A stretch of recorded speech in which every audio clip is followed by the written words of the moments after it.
વડોદરા જનસમિતિ દ્વારા જાતિ જનગણના કેમ્પ જરૂરી છે તેના મુદ્દે આજે આ કાર્યક્રમનું આયોજન કરવામાં આવ્યું હતું। સમગ્ર દેશ અને ગુજરાતમાં આદિવાસી, ઓબીસી અને દલિતોની સાચી જનસંખ્યાનો આંકડો સામે આવે તો સવાલ ઊભો કરી શકાય છે કે દેશની જમીનોમાં, સંસાધનોમાં, પ્રોપર્ટીમાં, સત્તાના કેન્દ્રોમાં, ન્યાયતંત્રમાં કેટલી સંખ્યા દલિત, આદિવાસી અને ઓબીસીની રહેલી છે।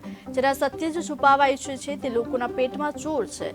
જે લોકો દલિત, આદિવાસી, ઓબીસી અને ડીએનટી સહિતના વંચિત વર્ગોને ન્યાય અપાવવા ઈચ્છતા નથી તે લોકો જાતિ ગણનાથી બચવા રહ્યા છે। આદિવાસી અને દલિત સમાજની જનસંખ્યા કેટલી છે આપણે બધા જાણીએ છીએ। ઓબીસી સમાજની, ડીએનટી સમાજની જનસંખ્યાનો પણ આંકડો ખબર પડે તો એમની સામાજિક પરિસ્થિતિ શું છે, આર્થિક પરિસ્થિતિ શું છે, એમાં શિક્ષણનું સ્તર કેવું છે, એમાં સેક્સ રેશિયો કેવો છે, એમાં કુપોષણ કેવું છે, આવા અનેક પ્રશ્નો પર આપણે ફોકસ કરી એક ટાર્ગેટેડ વેલફેર સ્કીમ બનાવી શકીએ। જેને આપણે આપણું બજેટ કહીએ છીએ। બજેટની અંદર 85% લોકો માટે 100માંથી 85 રૂપિયા ના હોય, 65 રૂપિયા તો હોવા જોઈએ, પણ અત્યારે 85% લોકોને બજેટમાંથી ફક્ત 15 રૂપિયા મળે છે।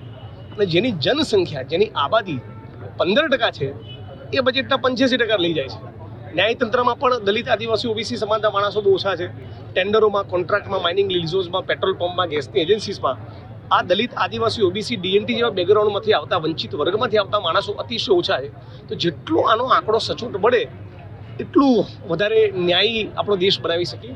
આ દેશના બંધારણમાં બાબા સાહેબે જે બંધારણની પ્રસ્તાવનામાં અમુકમાં જે સમાજવાદી લોકતંત્રની કલ્પના કરી છે, એ સામાજિક આર્થિક ન્યાયની વાત કરી છે, એ સામાજિક આર્થિક ન્યાય સુનિશ્ચિત કરવો હોય તો જાતિ જનગણના બહુ જરૂરી છે। કોંગ્રેસ ખૂબ સક્રિયતાથી આગળ વધી રહ્યું છે, ખૂબ સરસ પ્રયત્નો કરી રહ્યા છે। 26-0 નહીં થવા દઈએ, બધાનું સ્વાગત છે।